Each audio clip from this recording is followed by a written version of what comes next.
welcome to Community Connect. I'm your host, Francisco Ramirez, and today I have a candidate for District B in the city of Hanford. I have Kalish Morrow. Hi, Kalish. Hi. Now, Thanks for having me on. thank you. Thank you for joining me. And I'm going to have a couple questions for you, and I'm going to ask you why. First of all, I want to ask you, why are you running for District B in the city of Hanford? Well, as you know, this is my second go at the Hanford City Council race. Not much has changed as far as my motivation for running. At that point, I was a downtown business owner. I was a member of Main Street, and I just saw a lot of the issues that our businesses, our community was facing, and I just want to get in there and shake up the status quo and affect some change. Now, what type of business do you have in the downtown? I had a skincare boutique called the Soaking Tub. That's where we made all of our own products right there in house. Awesome. And from your personal experience, what regulations or what issues were affecting the downtown or in Hanford in general? You know, I've just heard that from many different businesses and, potential businesses that Hanford just seems to have the strictest regulations anywhere that they've seen. And that has definitely created some stopgaps for new enterprise to come in. I have heard, it's usually a lot of times it comes down to the bureaucrats that are running things. There's kind of their interpretation of the law, and then they'll take it a step further. And that seems to just frustrate these potential business owners, or even the business owners that are already there. I know in one case where we had a bakery that was trying to go in, they were doing all their stuff out of their own home, had I believe it's a cottage license, and so they were doing everything at home, but then they basically just had a storefront for their goods. Well, they wanted to come in and just have tea, coffee that they could sell, and they were just going to use a Keurig, so no cleaning, nothing like that. And it took them quite a while and jumping through hoops and everything just so they could sell coffee and tea from a Keurig. So, it's just kind of some of these silly little things that why is this even a thing, to bigger stuff, just trying to change your facade or something and, running into all the red tape with that. So from your standpoint, you think there's I've read on your website, there's a lot of red tape that needs to be taken out because a lot of it's old ordinance or a lot of it doesn't need to be there anymore. Right. I think that there needs to be some streamlining, and cutting of the fat off that off those ordinances, and see what we can do that would make things easier. And we talk a lot too. My passion has always been with downtown, and we have a fantastic downtown. But with those old buildings come a lot of challenges, and I think that we need to have staff and just better guidelines on how to navigate that, rather than walking into City Hall and saying, "Hey, I'm really excited, I want to do these things," and then being told, "Well, you can't do this, you can't do that, you can't whatever," but they're not getting any of the additional help that they need to circumvent those issues, and I think that definitely needs to change. So you think there needs to be some more guidance and allow businesses to say, "Hey, this is the procedures, this is the procedures, and then how can we help you?" Yeah, it'd be interesting to kind of get in there and see what we can do to help change that. But we've got some pretty funky restrictions too. We've got I believe that back in the 90s, we used to have green belting, where we would have this concentric growth. You couldn't grow beyond a certain point. It had to be a good amount of infill. Well, then things changed then. I know we moved the mall in and, started making room for a big box, and we let go of some of that green belting, which is something that Visalia came in and adopted and has continued to implement. And so we put in this protective zoning. I know there's probably an experiment at that time, but it's made it very sporadic. You can only have certain businesses in downtown, no businesses elsewhere. And we, as things are constantly evolving, especially right now in COVID, it's amped that up. Right. But our businesses need to be able to evolve and change and adapt. And by having, certain restrictions in place, I think that hamstrings the potential growth that we could have, or even just survivability at this point. Right. So, did you get a chance to go downtown last Friday and see how that makeup was, and how did you like it? Was it good? Was it great? Yeah, I think it was wonderful, and I would like to just see more of that, even outside of what we've been experiencing. In the past, we couldn't set up tables on the sidewalks, and now we can. We're making those concessions to do that, and I feel like that just makes for a livelier downtown. In fact, I've been trying to find pictures of this example where like there's a business that's selling these already like pre-made constructed kits. You'd see things in like San Francisco, for example, where they have taken out several parking spots right in the front. I know parking's a whole other issue we can get into, but they'll take out a few parking spots in the front, and they set up these cute, cool little like planters and little bars set up, and then you can have that outdoor dining, and it lets them extend out. And in places like San Francisco, it's just like our downtown, where it's hard to manipulate those buildings for whatever reason, historical value or whatever. But I just feel like that makes like that really lively scenery that we would want. And our bigger chains can usually do that. Like Applebee's has that set up. I think Habit has that set up, but they just have a little bit more space to begin with. But yeah, but going back to how they did the Friday night dine out, I think that's just a great way for our city to be able to pivot and just have that dining experience, just let people have that mental break that everybody needs. But there's still so much space, and the warm weather, they're saying that's really great at just combating the COVID virus anyway. So it's a safe environment too, but just letting our businesses survive or give them a chance to survive. So after that, hopefully this COVID issue's over by this year, and so you would want to see the progression of what the Friday night has to offer on a regular basis, maybe once every 2 weeks or 3 weeks. Yeah, and I know that we already have, obviously we have Thursday Night Marketplace, which is a great example of them doing that already. This, I think it's, makes it a little bit more special for small businesses to be able to participate in that without having to set up maybe a food truck or whatever down in the action. I know they still get a lot of foot traffic during the nights too, by Alberts and all of them. They get, they put on specials and stuff during that night. But, maybe on, we do have a very quiet downtown. That's something that we've been needing to change our nightlife. And what a great way to just change our nightlife. And, I haven't talked to Michelle Brown over at Main Street yet, but I'm interested to see just how much extra effort this is, compared to Thursday Night Market. Because Thursday Night Market, you have to have all these vendors and do this and that or whatever, where this is just more or less, close down the street, let the businesses move some of their tables outside, and, hopefully it's not a big to-do and it's easy to replicate. Right. And that's the thing is, when it comes down to it, like you stated, some of the plans back in the day, they had a vision, but the execution wasn't really thought out, and it affected our downtown. Now, from your standpoint, give me, and you can explain it as much as you want. Give me 3 things that you would help small businesses here in Hanford. Well, the first thing that comes to mind is renovation of those upstairs spaces. I know that's just one aspect of it, but in studying some other cities, the quickest turnaround that they've been able to have has been creating more living spaces within their downtown.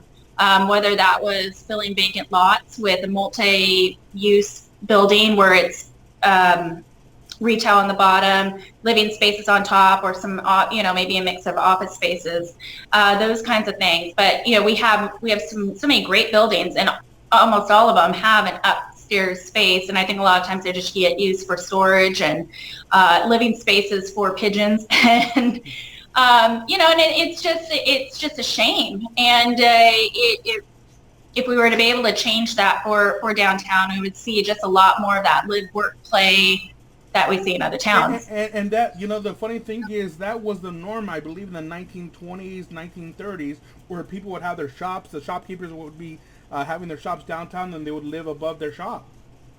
Mm-hmm.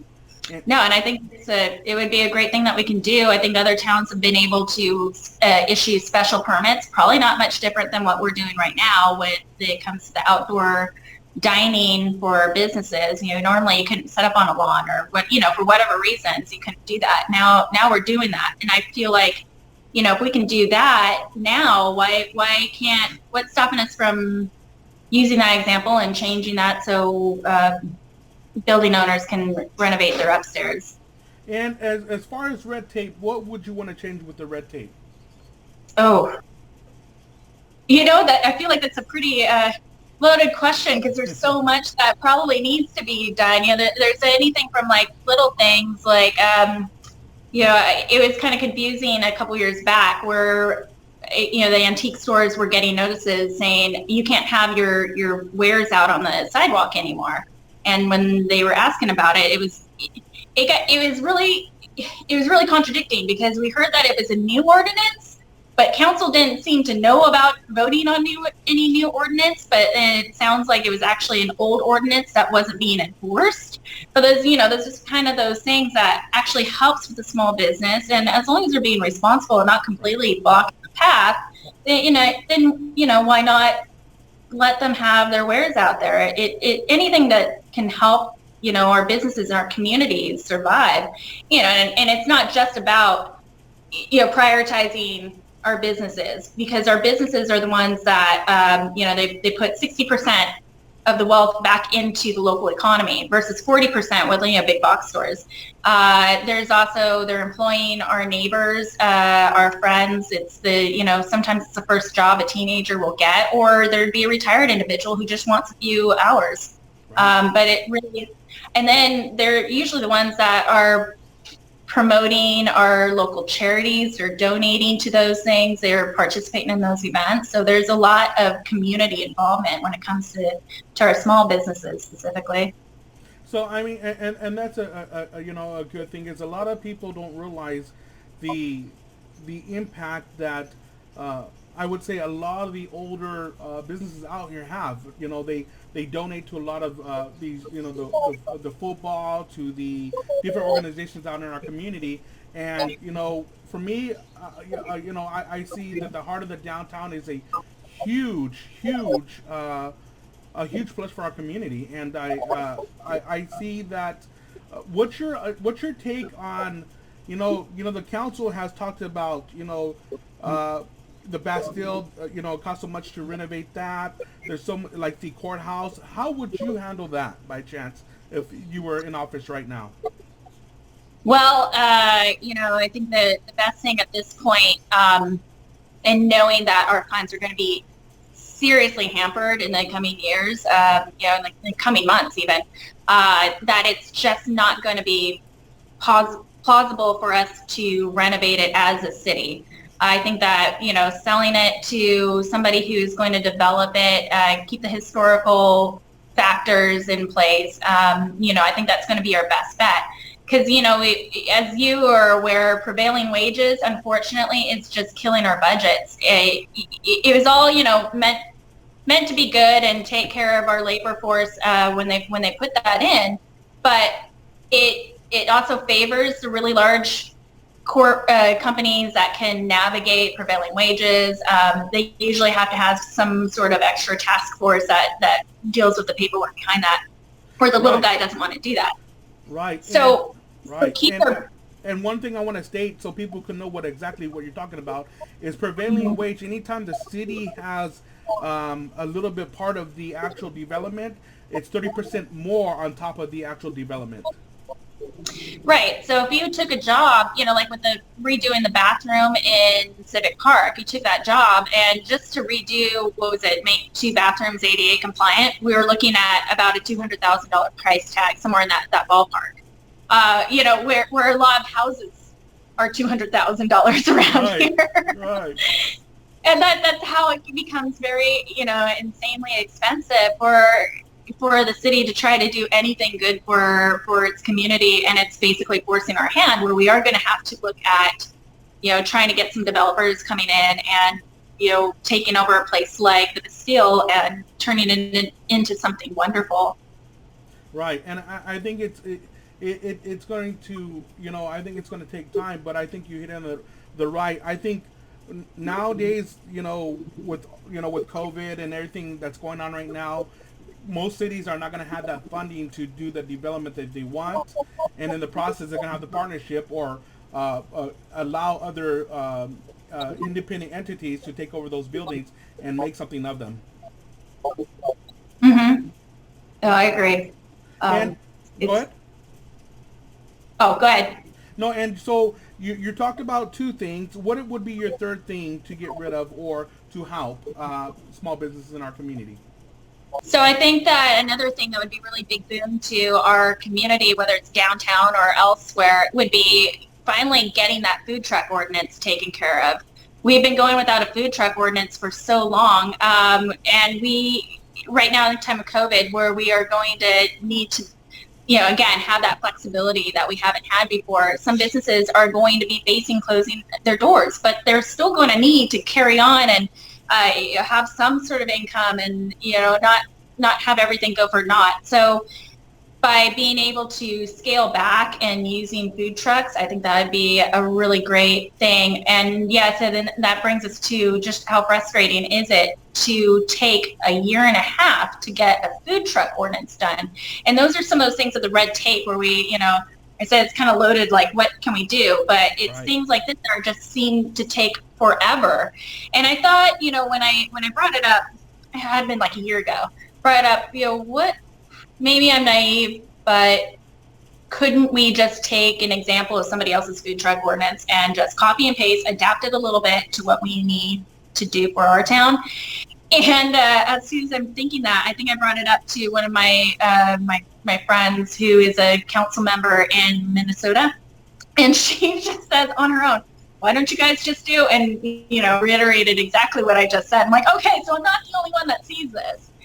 But I think that there's always just so much this idea of controlling every single possible outcome, and we get so much into the weeds rather than just like letting the market take shape and see how it goes. You force that market competition, and some great things really do come out of it. So you would say, let's get this food truck ordinance done. Let's get the people out there on the streets and selling their wonderful food. Yes, in a nutshell. In a nutshell. So now we're going to be taking a break for a minute, but after the break is over, we're going to be talking about one of the major things that's happening right now is Hidden Valley Park, the homeless issue, and public safety. So guys, when we come back, we're going to be talking about that. Welcome to 10 Plus. Are you ready for protection against the harmful UV rays and add value to your home, business, or auto? Investing in efficient, proven technology that blocks 99% of the UVs is the solution. My name is Jose, owner of 10 Plus. It is my pleasure to show you some of my recent accomplishments.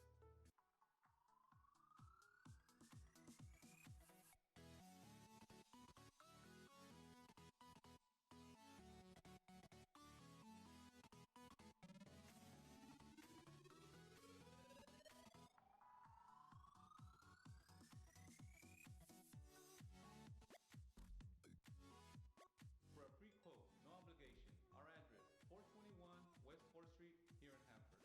Our phone number, 559-585-1500. Quality, always for you.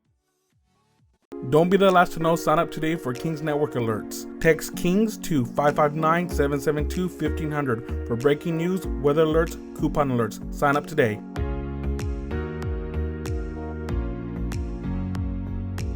And we're back, guys. Thank you for watching Community Connect. And I have my guest, Kalish Morrow, and she's running for District B in the city of Hanford. And Kalish, let's just get into it, and let's talk about Hidden Valley Park. All right. So Hidden Valley Park is something that's very specific to my district, and it's, as you are well aware, it has been up for discussion for decades now. Right. And it's like we just keep kicking the can down the road. And each new council that comes on board is always having to deal with the issue of Hidden Valley Park. So, we we talk about, city funds and how expensive it can be for prevailing wages and this and that and whatever. I feel personally that the parks should be, in this instance, should fall into the hands of the people to develop. We're always, we're asking the city to do all these things for us, but I think a lot of people in this community, as I've seen, working with people in the community, when they are called to action, they usually step up. And in this case, where we've got a very dedicated group that has been trying to get that parkland developed, I think that we could probably have that community support of developing that second half of Hidden Valley Park. The original half was developed by the people. It's back in 60s, 70s, decades ago, before my time. But it was developed by the people back then, and farmers coming in and equipment and all this stuff, creating those cool rolling hills and the ponds and all these crazy things. So I feel like it's not far cry to believe that could be done again. So, I mean, from your standpoint, you think that could be done, and if a community has buy-in, it can be done. I do. I believe in that.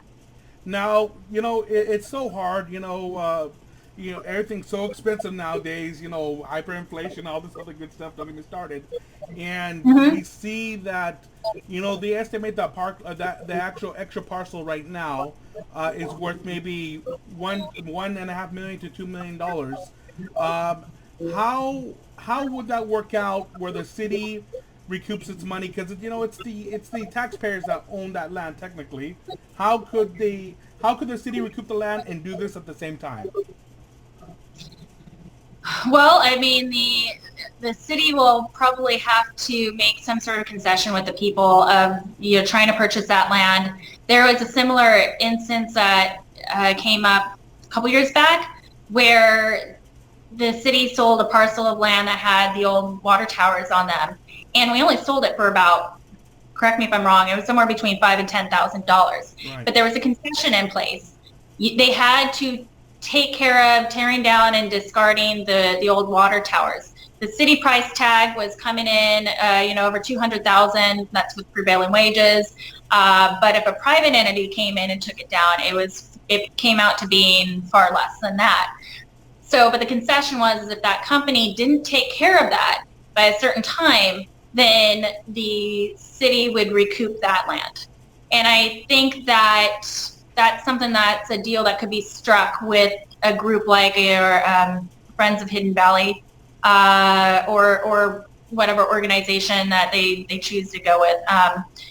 So there could definitely be that concession of, hey, you've got a certain amount of time to develop this land.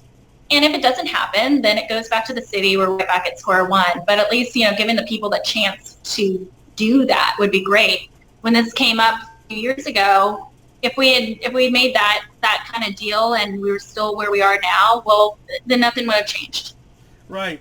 Now, my question is that if of the council, if you're on the council and the council decides to approve that, Roger Road has to go through the middle of of Hidden Valley Park because it's going to offset the traffic. Would you be supportive of that?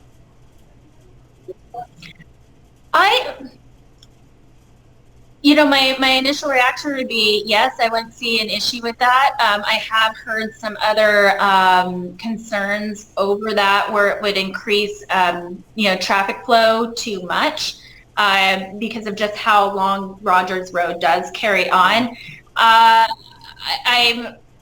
It's an interesting theory. I don't know if I'm all too concerned about that being a case, but like you said, if we've got extra traffic going to and fro, personally, and I think, maybe I'm a little biased because I live on the side of the park where I have to, unless I'm walking through, I have to drive around out to the main street and then come back in, and it can kind of be a hassle, especially when my kids were really little. Right. Like we were doing off-roading with the stroller to get over to the park because there was no great pathway there.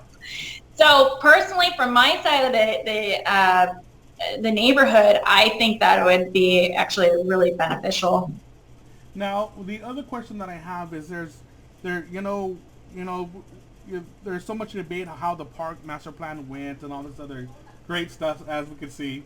But one of the issues that I see that's going to affect, and like I said, for me, I wouldn't mind adding more for Hidden Valley Park or developing more, but since the park master plan has dictated with the zoning of the parks and where the park is neglected and where parking needs to be developed, they're saying that the next big parkland has to be developed on the southeast side of Hanford.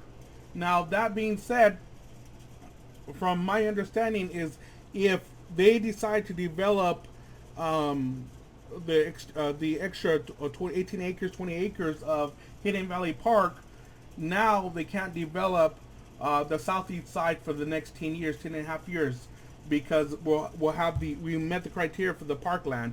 What is your thought process on that?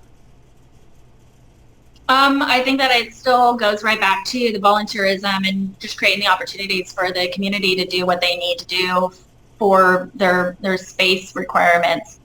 Just because, for us, like we right here, where I live is basically become the center of town, and that's why they're talking about having more of like the Central Park set up. Now, it's not to say that just because we have the Central Park that we shouldn't do something over on the south side. And the south side has obviously been very neglected and does need a lot more TLC. So I would hate to see that would be, that we wouldn't step up, or at least like as a city create at least that opportunity for more additional park space over there. I'm not sure what parkland we might have already purchased, if any, or if we were looking at some. I know a lot of pocket parks too were being brought up, and those kinds of things as well. No, and you brought up a good subject about pocket parks, where there's a lot of pocket parks out there, and a lot of times the citizens think that the city supposed to pay for those pocket parks or for the curvature of those trees in the middle of the lanes or on the actual sides of their houses. One of the things that have been, came up is a lot of times they vote no on, which I totally get. They vote no on increasing their district tax to take care and maintain those locations of those trees. What is your thought process on that? Is how would you solve that issue? Saying, hey, how would you solve that issue where either you pay those tax or you don't get those services? What is your thought process? Well, something that I actually wanted to do earlier this year, but then COVID hit and I wasn't able to implement this idea, but I wanted to do like an Arbor Day tree drive. I know that our Parks and Rec department did go out and, had some volunteers and they planted some trees. I would like to see that happen on a much larger scale. There is, blanking on the name right now, but there is a great organization that has been putting in trees. That's what the organization does. There's one in Fresno, and then there's one down in Bakersfield, and they will do annual tree drives and get these, trees and whatever else that needs to go into these parks bought and paid for by the citizens, by our local businesses, and then go out there with volunteers to replace and maintain those the plant life. So usually whenever there's a need, and again getting rid of that red tape too, where we say no, you can't really do this because we feel a certain way. If we get out of the way, I think that the needs can get fulfilled through private enterprise and volunteerism.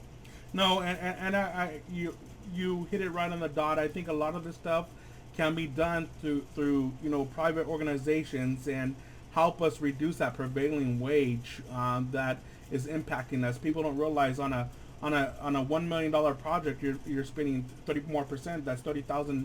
Was it $30,000 more on that project? And it's expensive. Or 300,000. Sorry, $1 million. I apologize. Yeah. 300,000. No, I know. Oh, I'm trying to be cheap. I'm trying to be cheap. Yeah, 300,000. Yeah. No.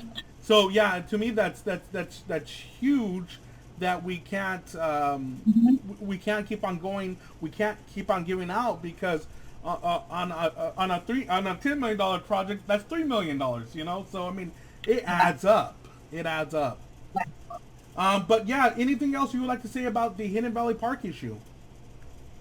I think I was able to cover that. I'd be willing to work with the people and see what they feel is possible for them to do. But again, just with my experience with working with our citizens and rallying together over different issues, I think that the heart and spirit is there, and that's a very big possibility. Most definitely. We're going to go ahead and take a quick short break, guys, and you're watching Community Connect. We'll be right back. Dr. Nagavali is one of the top internal medicine physicians in the Kings County and surrounding areas. Dr. Sudesh Nagavali is specialized in internal medicine, the treatment of patients in prevention and diagnosis of some of the most common diseases such as diabetes, hypertension, high cholesterol, strokes, and heart disease. Dr. Nagavali cares for the outcome and wellness of each of his patients. He carefully examines each individual patient because he believes it is a very important step toward getting quality care. For further information, you can contact his staff at 559-583-4509 or visit his website at hanforddoctor.com. You can also check out his reviews from Google and healthgrades.com. Don't be the last to know. Sign up today for Kings Network alerts. Text Kings to 559-772-1500 for breaking news, weather alerts, coupon alerts. Sign up today.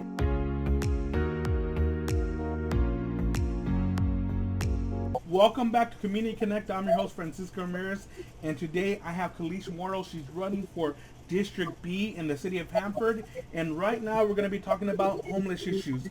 So Kalish, what you see has been good or bad on homeless issues in the city of Hanford? I think that we've had some really great assets at our disposal, and that's been, through our private organizations like King's Gospel Mission. They used to, when I had my shop in downtown, we would pay, whatever I could donate, and they would go around and clean all of my windows for me, and they put their people to work. So they've had like this great rehab program for people. Then you also have our local churches who do soup kitchens, and then other organizations that would put together days where they would help out with the homeless. And so I think that what seems to be a great addition to all of that has been partnering with the city. Some of these organizations partnering with the city. We've created the HEART program. And they've been working on decreasing the homeless population, or fixing some of the issues with the homeless population too.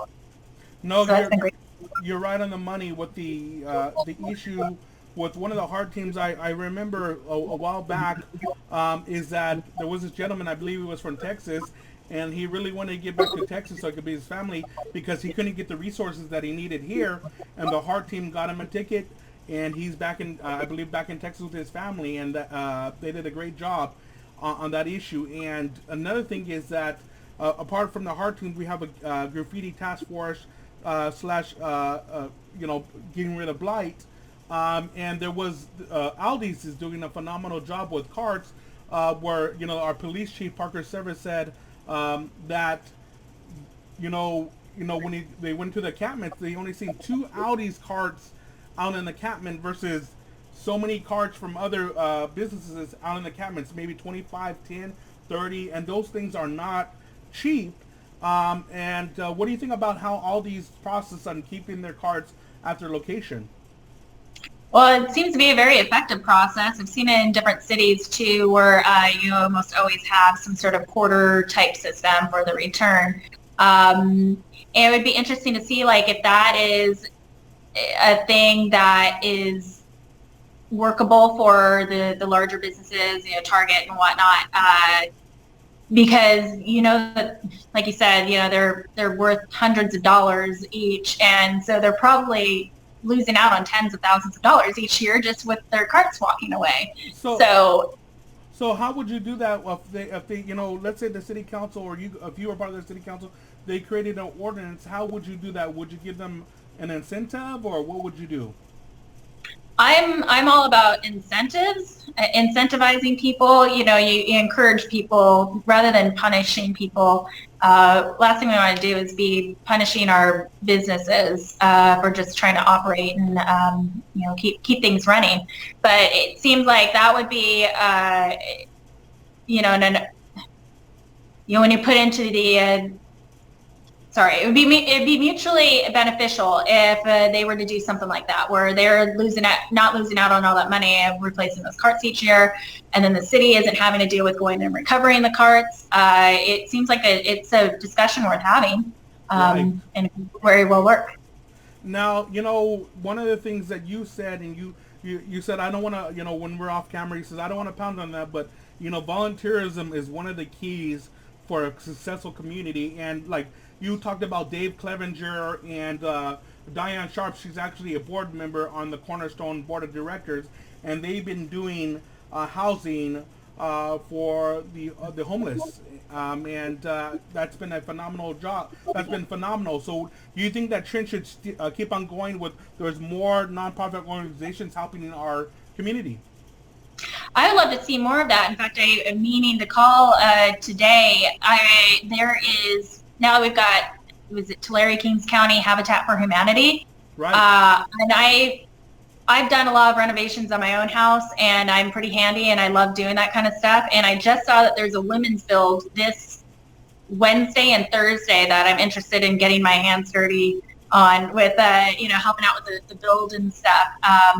But I think it's the first project that Habitat for Humanity has done in Hanford since 2008, according to their website. And just seeing like those kinds of things coming out from our community, getting community involvement. I love to see more of that. We've talked about, tiny homes too. Right.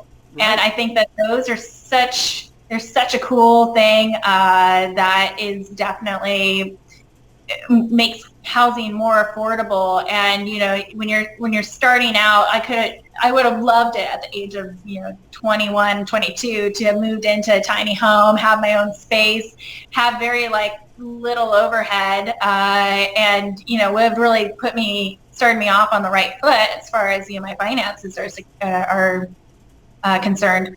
And then you've got people who have their kids, they've flown the coop and now they want to downsize. And so when you're living off of retirement, these are things that keep your housing more affordable.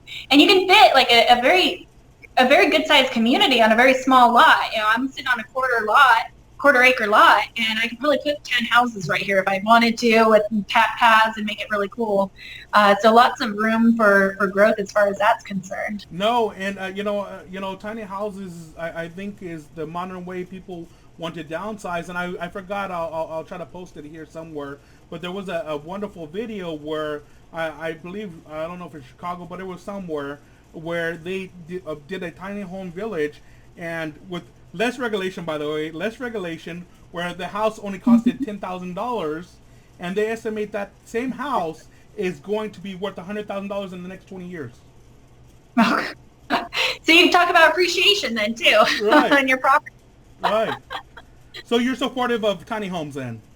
Absolutely. And again, as we've talked about some of the red tape too, I get pretty focused when it comes to businesses, but then we bring up these other topics, and it's so beneficial for the whole community being able to do something like that on your property. I think in Fresno they passed an ordinance to allow for tiny homes, but you have to have it on your own property though. So I'd have to have my house, but then have a tiny home on my property, and it's something weird.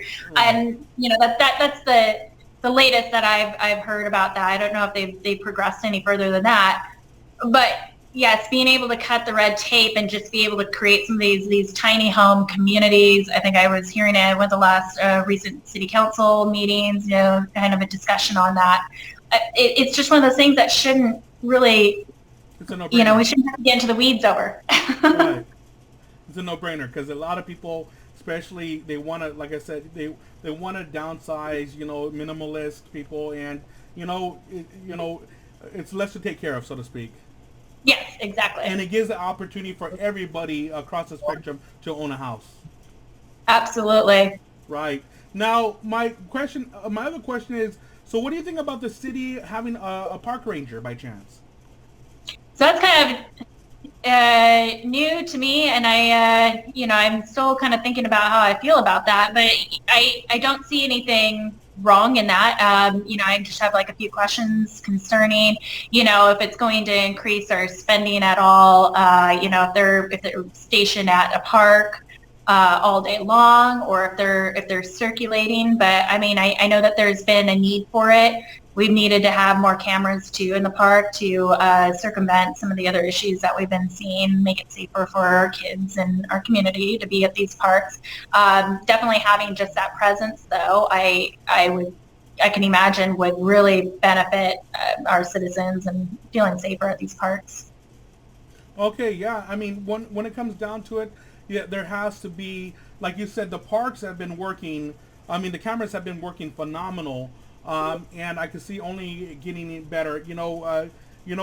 Initially, some people get thrown off by that, but we're starting to see more families come out, especially during COVID-19. That people want to get out, have some fresh air, but they want to have a safe environment doing it. Mm-hmm. I agree. So it's definitely something helpful. Right, right. And we're getting a little feedback, guys, so it's not, we're just getting a little feedback. But one of the other things that I want to talk about, go along with that, we're starting to see a little bit of graffiti in some areas of parks and other locations. How would you try to fix, or what solution would you try to find in order to fix that? Well, I know one of the things that's been effective is just nip it in the bud as soon as it happens. That we're getting rid of the graffiti and making the graffiti artists feel maybe a little, like they wasted their time kind of doing that. So that's been one thing that's been working. The other thing that I know that cities have implemented is murals too, because it's not just about beautifying the towns.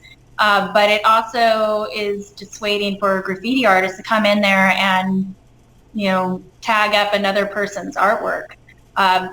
The city has been kind of back and forth on that for a little while. It seems like it's now dead in the water, which is just a shame, because I think that could be really beneficial to us as well. So yeah, because I believe Mr. Tackett and they came out wanting to do a nice mural behind their building because all of it was great, and I believe the city council denied that because they didn't go to the historic values. What would have been your thought process on that?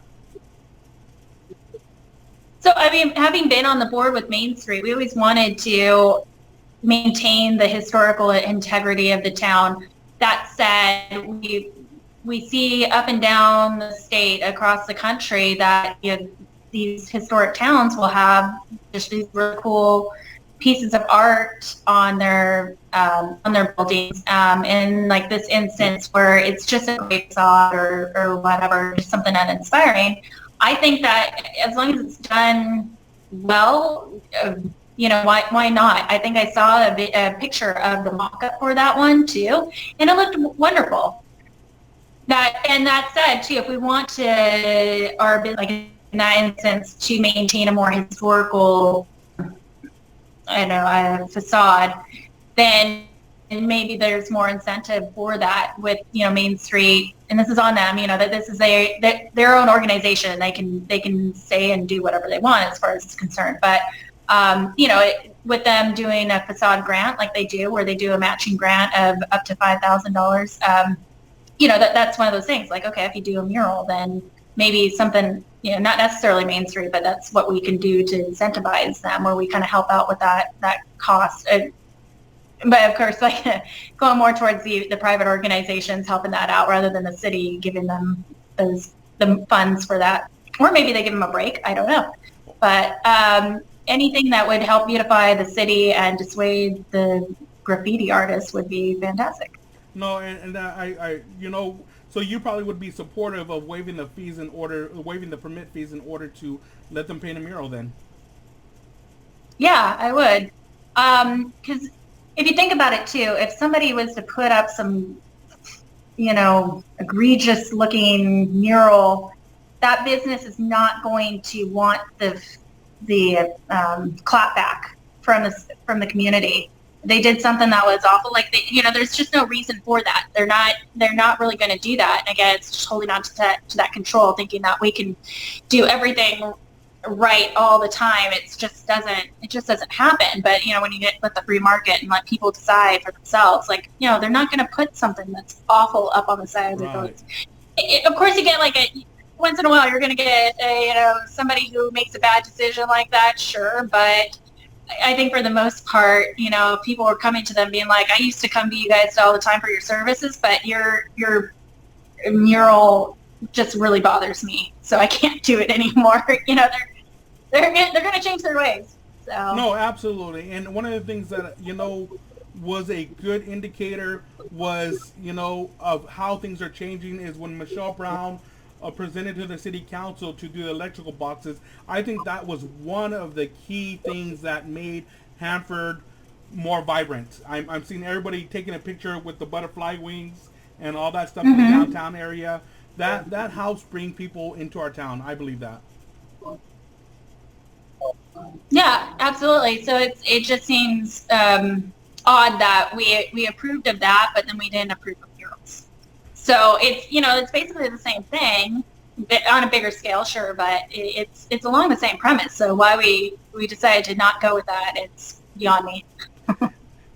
So any other things you want to talk about the homeless issue before you take a quick break? I think we covered a lot just in that, and it's a constantly evolving situation too. But I'm glad to see that Hanford is taking a proactive approach to it. Right. And at the end of the day, like it says, it's a moving target. We can only go with what that target is at that very moment. Mm-hmm. All right, guys. We're going to take a quick break, and we'll be back with the last segment. And you're watching Community Connect. Welcome to 10 Plus. Are you ready for protection against the harmful UV rays and add value to your home, business, or auto? Investing in efficient, proven technology that blocks 99% of the UVs is the solution. My name is Jose, owner of 10 Plus. It is my pleasure to show you some of my recent accomplishments.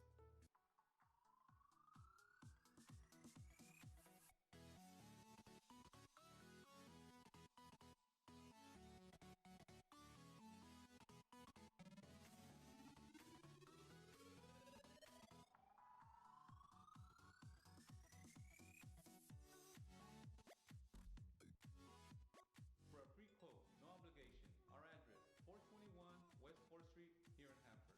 Our phone number, 559-585-1500. Quality, always for you. Don't be the last to know. Sign up today for Kings Network alerts. Text Kings to 559-772-1500 for breaking news, weather alerts, coupon alerts. Sign up today.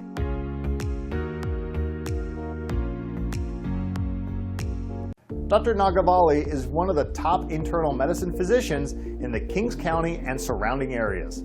Dr. Sudesh Nagavali is specialized in internal medicine, the treatment of patients in prevention and diagnosis of some of the most common diseases such as diabetes, hypertension, high cholesterol, strokes, and heart disease. Dr. Nagavali cares for the outcome and wellness of each of his patients. He carefully examines each individual patient because he believes it is a very important step toward getting quality care. For further information, you can contact his staff at 559-583-4509 or visit his website at hanforddoctor.com. You can also check out his reviews from Google and healthgrades.com. Welcome back to Community Connect. I'm Francisco, your host, and we have Kalish Morrow. She's running for District B. What is your one of your last platforms? One of my last platforms is on public safety.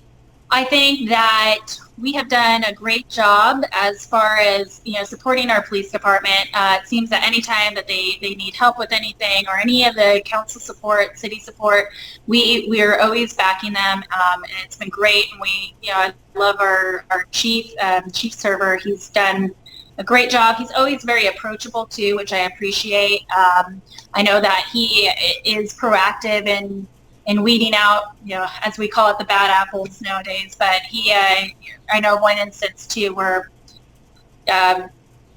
somebody was on their way to actually go meet with him, got pulled over by an officer who was a little bit more, a little bit of an antsy guy, a little irritable. She had felt that if she had been, looked a different way maybe, or if it had gone any other way, there would have been an issue. But, that said, she moved on. She went and talked to our chief about it. And he said, well, sometimes we get these guys from other departments. I don't know what kind of training they've gone through. I'm going to put them through our training because that's not acceptable. So I am very, much in support of how our police department is, and even our sheriff's department too. We've got a great crew there. And then, I feel that in the past when candidates have gone on and said, I support public safety, what we end up seeing is, they tend to favor, maybe the police officers over our fire department or whatever. And I see them both equally as important as one another. It's all about, if there's any role the government has in our lives, it's to protect the people, protect our property, protect us from harm. Seeing that the fire department over the years has had to come in and really almost beg for some of the support. And I know that we probably get into the weeds of he said, she said, almost that kind of thing. But I would just like to see more support for our fire department, just the same as we give support to our police department.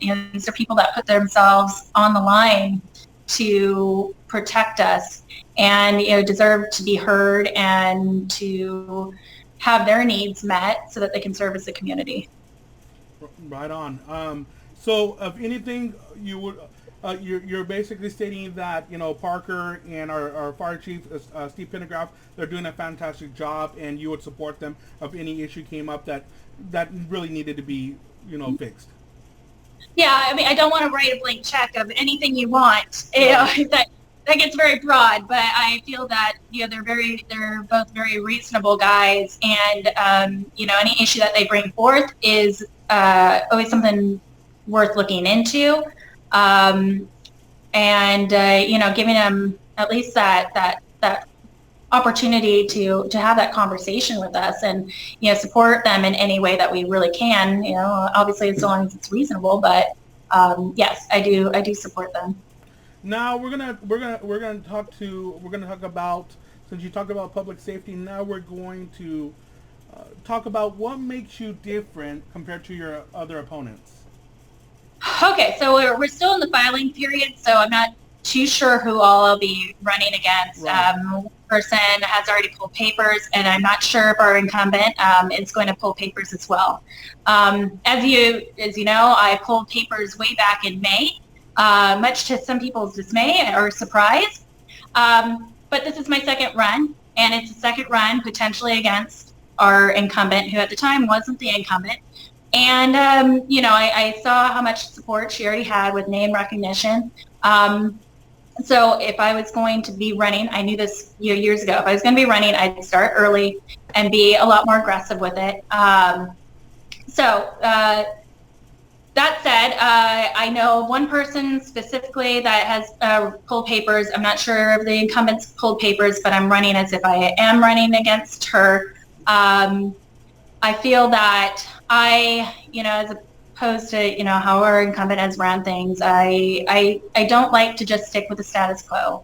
I want to look into new solutions. I want to outreach to other communities that have done things differently and not be afraid to go with that, to put in the hard work that there is. I get a little tired sometimes hearing from, politicians who've been sitting in office, that's just difficult, and you can't do that, and this isn't how it works, or whatever. And then I go and bring these ideas to who are essentially my mentors in other counties and other cities, and they go, no, you can do this. I mean, it's a lot of work, but you can do this. And I think that's what I bring to the table. It's just I'm kind of fresh and ready, and I want to go after these new challenges. And as for my other the other candidate that I'm going to be going against. I think that, I probably just have a little bit more experience. I've been a business owner. I've been on the board of Main Street. I've been not just an activist, but an activist leader. I've put together different events in our town. I put together events outside of our town too that have really helped with the community. And I think that having that leadership background is really going to be a boon to how I go about things on the city council. There are definitely going to be some hard decisions coming up here soon. And, I've kind of been battle tested with some of that too, behind the scenes that people might not know of, but I've been there. I've had to make hard decisions. I've had to look at, past personal relationships and look to what's going to be for the best of our community. And I am ready to do that. No. And you know what? That's called growing with what you've learned back then, what you know now. And that takes a leader to do that. Some people just want to stay in their box and never learn to grow, and then you become stagnant. So that's your thought process of what you're all about. I want to see the political person come out of you right now, and I want you to give me your. I know you're not part of the status quo, but give me your soapbox, your quick soapbox speech. Well, I feel like I kind of got right into that with the last one, though, of just wanting to I'm going to be the person that comes in and shakes up the status quo. We're going to need the outside of the box thinkers, people who aren't just going to sit there and listen to what the bureaucrats are telling us to do. We're going to hear a lot of that here coming up soon. It's going to be about how to keep the government, our local government, up above water and out of the red.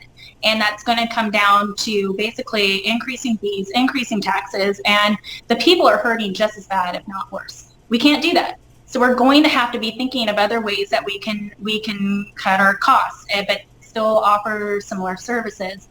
I've been researching hard. I've been asking the questions. I have been getting mentored.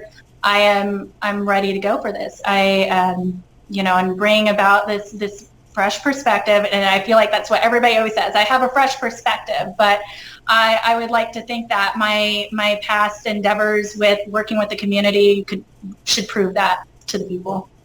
Awesome. And how can they reach you, Kalish? They can reach me through my website, Morrow4, the numeral 4, morrow4hanford.us. There are links there that they can send us emails. They can sign up for volunteers. They can do donations too. You can also find me on Facebook, Morrow for Hanford at Facebook. Send me a message there. My number is listed. So yeah, that's how they can get a hold of myself and my campaign team. So guys, you've been listening to Kalish Morrow, a candidate for District B, and it's your chance to go out there and vote. So no matter who you vote for, do your research on all the candidates. And I want to say thank you very much, Kalish, for being on. It was a pleasure. Thank you so much, Francisco. It was my pleasure. This was a lot of fun. All right. Take care. Have a good one. Don't be the last to know. Sign up today for Kings Network alerts. Text Kings to 559-772-1500 for breaking news, weather alerts, coupon alerts. Sign up today.